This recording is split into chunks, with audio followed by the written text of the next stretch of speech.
2006.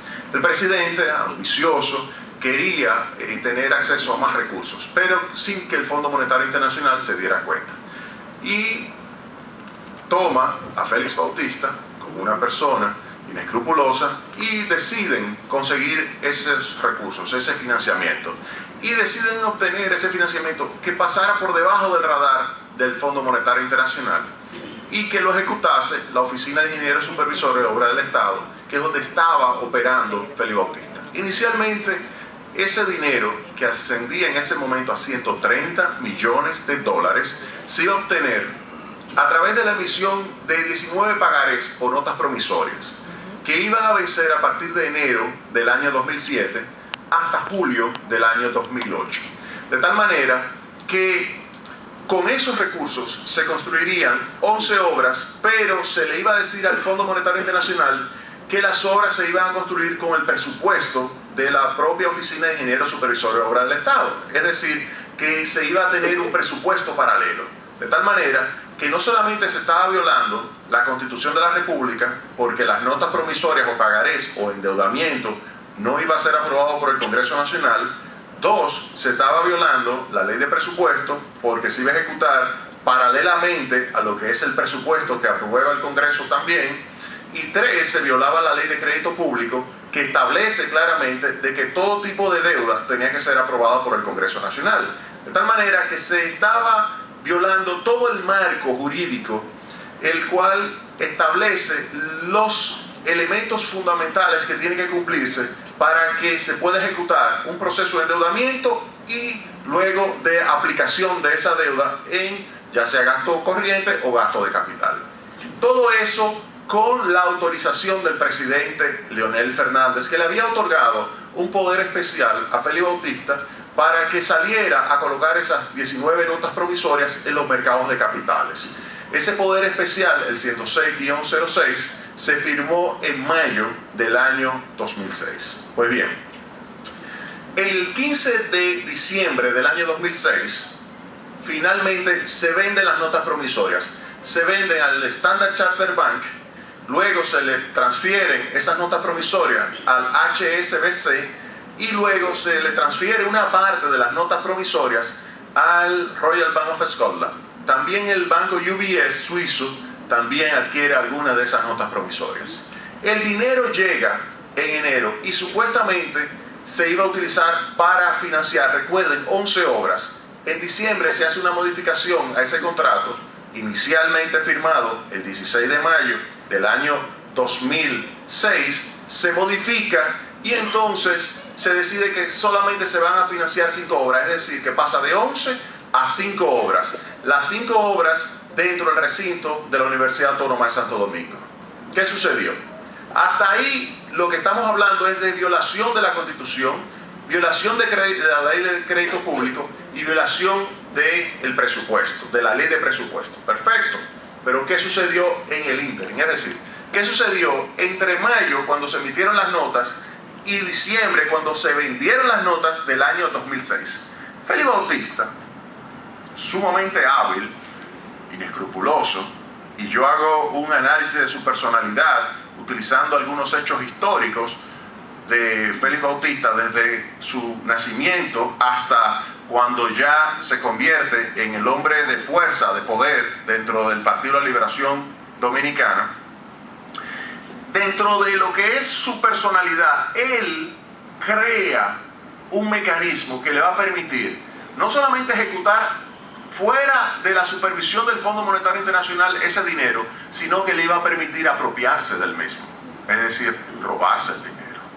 Ustedes me dirán, oye, esas son palabras fuertes, ¿te va a demandar? Sí, es probable que él me demande, no hay ningún problema. Aquí vamos a estar con dos posibilidades. Uno, que la justicia sentencie al que se robó el dinero, o que sentencie a quien denunció el robo del dinero. Ya veremos cómo la justicia actúa. Ahora, la gran pregunta que habría que hacerse es, ¿vamos a tener miedo? Muchas personas tienen miedo a la República Dominicana. Cuando se estaba escribiendo ese libro y algunas personas comenzaron a olerse por donde yo venía, comenzaron a temblar y a preocuparse también, a preocuparse por mí. Yo le dije sencillamente, aquí no se puede tener miedo, porque tener miedo significa que estaríamos enterrando la democracia en la República Dominicana. Y por eso surgió y nació el libro El lado oscuro de la Sonland.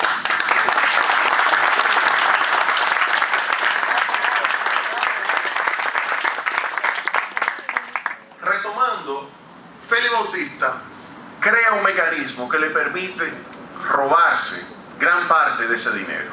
¿Cuál es ese mecanismo? Originalmente el proyecto se iba a ejecutar de la siguiente manera. El dinero llegaba a la empresa Sonland. La Sonland le transferiría a las 5 empresas subcontratistas que iban a ejecutar las obras el financiamiento o los recursos. Se lo iba facilitando en la medida que le fueran facilitando las ubicaciones. Es decir, ellas construían, le mandaban su facturita y la Sonland le desembolsaba. No hay problema hasta ahí. Simplemente violación de la Constitución, violación de todo el marco jurídico, pero ahí no hay problema. Se ejecutarían las obras con el financiamiento. Luego, en la medida en que fueran venciendo las notas promisorias a partir de enero del año 2007, pues con el presupuesto de la Oficina de Ingenieros, Supervisor de Obras del Estado, pues se le pagaría a la Sonland y la Sonland le pagaría entonces a los bancos que habían adquirido esas notas promisorias en los mercados de capitales. No hay problema. ¿Qué pasa? Eso era lo que se tenía que ejecutar. Félix Bautista dice, pero vamos a hacerlo diferente. Yo voy a crear una empresa en el medio.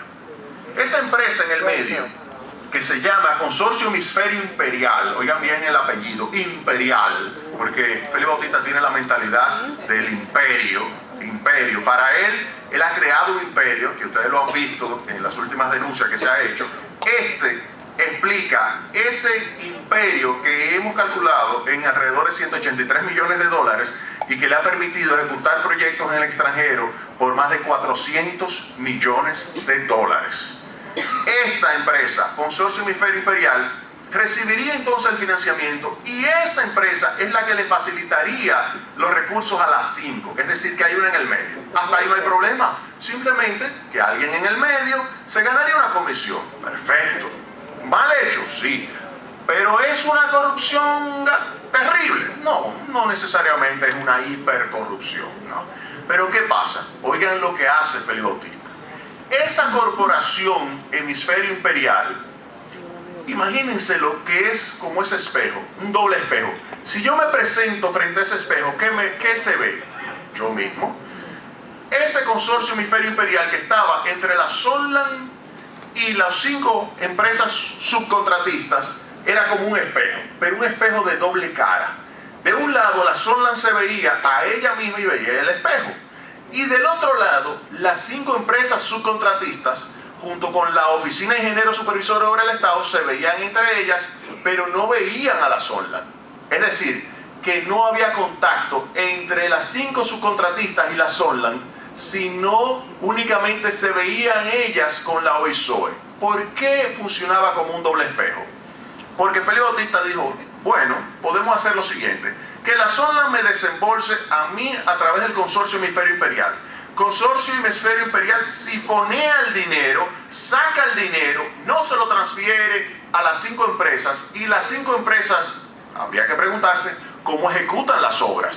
Pues las obras se iban a ejecutar con el dinero de la Oficina de Ingenieros Supervisores de Obras del Estado, es decir, con el dinero del presupuesto nacional. Él se estaba robando el dinero de la Sonland y al mismo tiempo con el dinero del presupuesto que recibía la oficina, pues se ejecutaban las obras. Pero ¿qué consecuencia tiene eso? Que el ritmo de ejecución no era tan rápido como el que se estaba previendo. En el libro yo revelo que se debía ejecutar, digamos, el 60, 50, 70%, depende de las obras, y sin embargo lo que se había ejecutado era menos del 20%, porque se estaba ejecutando no con los desembolsos, sino con el dinero del presupuesto. Y eso hacía que la ejecución fuera lenta. ¿Qué sucede? Cuando es necesario comenzar a pagar las notas promisorias, ¿de dónde tenía que salir el dinero?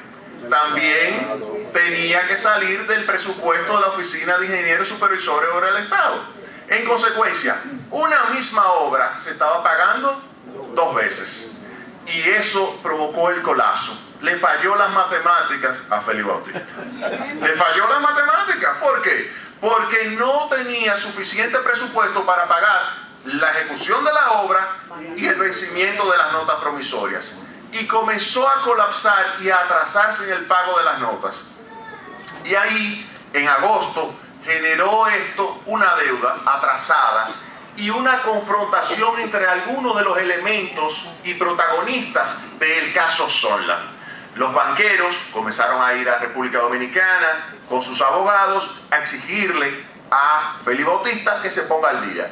Como no les resolvía, fueron a ver al presidente. Y en varias reuniones, entre reunión y reunión, alguien molesto con los leonelistas,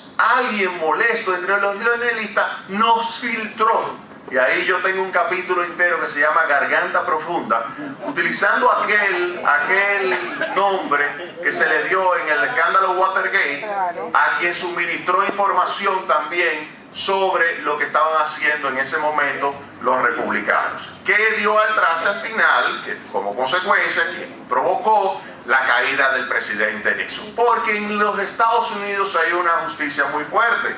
En el caso de la República Dominicana nos llega la información en septiembre del año 2007, y ahí es que yo escribo el primer artículo sobre Sondland que sale a la opinión pública, y es Felix Gate. Y comienzo a hablar del endeudamiento ilegal, de que no aparecen los 130 millones de dólares, y efectivamente no aparece porque Félix Bautista se estaba apropiando. Pero en septiembre del año 2007, ahí en ese momento, varios comunicadores comienzan a escribir, entre ellos Juan Bolívar Díaz, y este finalmente escribe un artículo y dice: ¿y dónde están los cuartos? Y hasta ahí llega el tema. No se descubrió nunca dónde estaba el dinero. Luego, un año después, la Suprema Corte de Justicia le saca la castaña del fuego al presidente Leonel Fernández, no se sabe bien por qué, pero le saca las castañas del fuego diciendo que el Partido Revolucionario Dominicano no tenía calidad jurídica para elevar el recurso de inconstitucionalidad a la Suprema. Y por lo tanto, sencillamente se lo enviaba, a pesar de que reconocía que se había violado la Constitución porque la deuda no había sido aprobada por el Congreso, se lo enviaba a quienes sí tienen calidad jurídica. Oigan bien quiénes: el presidente del Senado, Reinaldo Paredes, y el presidente de la Cámara de Diputados, Julio César Valentín, en ese momento. Obviamente que ahí querían enterrar el caso, y quedó enterrado. Hoy, Inés Aypún, una extraordinaria periodista española dominicana de Diario Libre, escribe La Sondland revisitada y dice: ya cuando estaba en el olvido, de repente Jaime Ariztí Escudero la agarra y la saca y dice, y contesta algo que había quedado sin contestar: ¿dónde están los cuartos? En el